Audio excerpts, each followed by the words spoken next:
وضو کن چیزوں سے ٹوٹ جاتا ہے جس کو نواقض وضو کہا جاتا ہے؟ الخارج من السبیلین، بول و براز سے وضو ٹوٹ جائے گا.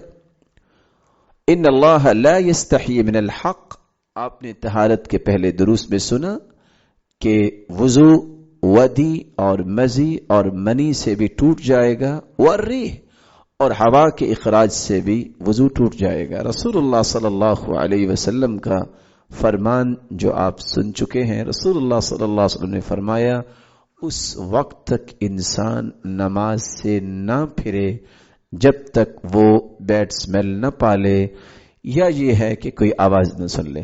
رسول اللہ صلی اللہ علیہ وسلم کے فرامین سے پتہ چلتا ہے کہ دوسرا ناقض وضو جس سے وضو ٹوٹ جائے گا، خروج النجاسۃ من بقیت البدن، بول و براز کے علاوہ جسم کے کسی حصے سے اگر کوئی نجاست کا اخراج ہوتا ہے. اللہ رب العزت سب کو محفوظ فرمائے.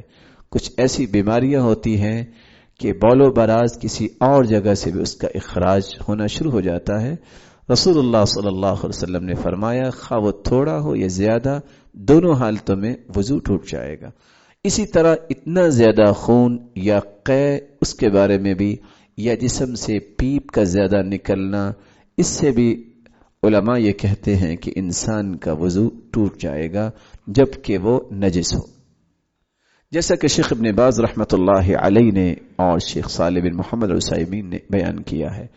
تیسری چیز جس سے وضو ٹوٹ جاتا ہے زوال العقل بنوم او غیرہ، کسی بھی چیز سے انسان کی عقل زائل ہو جائے، ایسی گہری نیند کہ انسان کو پتہ ہی نہیں کہ میں کہاں بیٹھا یا لیٹا ہوں، انسان مستغرق نیند میں ہو تو وضو ٹوٹ جائے گا. اور اسی طرح انسان بے ہوشی میں چلا گیا ہے، وضو ٹوٹ جائے گا. یا انسان کسی ایسی بیماری میں مبتلا ہے، شوگر میں مبتلا ہے، تو اچانک سے اس کے اوپر ایسا اٹیک ہوا کہ اس کو پتہ ہی نہیں چلا کہ میں کہاں پڑا ہوں، ایسی کیفیت میں اس کا وضو ٹوٹ جائے گا. اور اسی طرح علماء یہ لکھتے ہیں ایسی دوائیاں استعمال کرنے سے جس سے عقل زائل ہو جاتی ہے، انسان کو پتہ ہی نہیں کہ میں کہاں بیٹھا اور کیا سوچ رہا ہوں، ایسی کیفیت میں بھی اس کا وضو ٹوٹ جائے گا. اسی طرح انسان کی عقل زائل ہوتی ہے جب انسان جنون کا شکار ہو جاتا ہے، تو ایسی کیفیت میں بھی اس کا وضو ٹوٹ جائے گا، بلکہ یہ وہ کیفیت ہے پھر وہ مکلف بھی نہیں رہتا، مرفوع القلم ہو جاتا ہے. چوتھی چیز جس سے انسان کا وضو ٹوٹ جاتا ہے مس الفرج بالید قبلا کان او دبرا من غیر حائل، جب انسان شرمگاہ کو ہاتھ لگاتا ہے اور بغیر کسی حائل کے، کوئی ساتر نہیں، کوئی پردہ نہیں، ڈائریکٹلی اگر ٹچ کرتا ہے تو اس کا وضو ٹوٹ جائے گا. رسول اللہ صلی اللہ علیہ وسلم کا فرمان ہے من مس ذکر فلیتوضا، اور یہ روایت بصرہ رضی اللہ تعالی عنہ کی سنن ابی داود کی روایت ہے 181 نمبر، اور سنن النسائی کی 163 نمبر، جامع الترمذی کی 82 نمبر، اور اسی طرح ابن ماجہ کی سنن ابن ماجہ کی 479 نمبر. اور حدیث کے الفاظ یہ ہیں من مس ذکرہ فلیتوضا ومن مس فرجہ فلیتوضا، دونوں الفاظ موجود ہیں. اور تیسری روایت ابو ہریرہ رضی اللہ تعالی عنہ کی ہے اذا افضى احدکم بیدہ الی فرجہ، کوئی شخص لاشعوری میں یا شعور کی حالت میں اپنا ہاتھ لے جاتا ہے ایسی جگہ پہ، ولیس بینہما ستر، اور کوئی پردہ حائل نہیں، ولا حجاب، اور نہ ہی کوئی حجاب ہے یعنی کوئی کپڑا ہے، فلیتوضا، اسے وضو کرنا چاہیے. یہ ابن حبان کی روایت ہے 210 نمبر. پانچویں چیز جس سے وضو ٹوٹ جاتا ہے اونٹ کا گوشت کھانے سے وضو ٹوٹ جائے گا. جابر بن سمرہ رضی اللہ تعالی عنہ سے روایت ہے ان رجلا سأل رسول اللہ صلی اللہ علیہ وسلم اتوضأ من لحوم الغنم، ایک شخص نے سوال کیا اللہ کے رسول صلی اللہ علیہ وسلم سے کیا میں بکری کا گوشت کھانے سے وضو کروں؟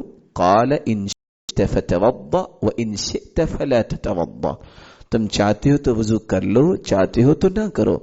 یہ روایت رسول اللہ صلی اللہ علیہ وسلم کی صحیح مسلم کی 360 نمبر روایت ہے. پھر اس شخص نے سوال کیا اتوضأ من لحوم الابل، کیا میں اونٹ کا گوشت کھانے سے وضو کروں؟ قال نعم، فتوضا من لحوم الابل، اونٹ کا گوشت کھاؤ تو تم وضو کرو۔ علماء نے صحیح مسلم کی اس روایت کی روشنی میں لکھا ہے کہ اونٹ کے گوشت کھانے سے وضو کرنے کا حکم کیوں ہے؟ صحیح الجامع کی روایت ہے کہ اونٹ کی کوہان میں شیطان رہتا ہے، تو اس کا گوشت کھانے سے اس کی شدت اور حدت کو ختم کرنے کے لیے اور کسی قسم کی شر سے بچنے کے لیے رسول اللہ صلی اللہ علیہ وسلم نے حکم دے دیا کہ اونٹ کا گوشت کھانے سے وضو کیا جائے۔ چھٹا ناقص، چھٹی وہ چیز جس سے وضو ٹوٹ جائے گا، الردۃ عن الاسلام۔ ایک شخص غصے میں آ گیا یا شعور کی حالت میں مرتد ہو جاتا ہے، کہتا ہے میں نہیں دین کو مانتا، تو جہاں وہ اسلام سے خارج ہوگا اس کا وضو بھی ٹوٹے گا۔ یہ نہیں ہے کہ فوراً کہے میں ایمان لایا تو اسی وضو کے ساتھ وہ نماز پڑھ لے، نہیں۔ قرآن مجید میں اللہ رب العزت فرماتے ہیں وَمَن يَكْفُرْ بِالْإِيمَانِ فَقَدْ حَبِطَ عَمَلُهُ، جس شخص نے ایمان کے ساتھ کفر کیا اس کے سارے عمل ضائع۔ وضو بھی ایک عمل ہے، یہ بھی اس وقت ٹوٹ جائے۔ اور دوسری آیت میں اللہ فرماتے ہیں لَإِنْ أَشْرَكْتَ لَيَحْبَطَنَّ عَمَلُكَ، اگر آپ شرک کریں تو آپ کا عمل سارے کا سارا بھی ضائع ہو جائے گا، اور وضو بھی ایک عمل ہے۔ تو یہ تھے نواقض وضو رسول اللہ صلی اللہ علیہ وسلم کی فرامین کی روشنی میں۔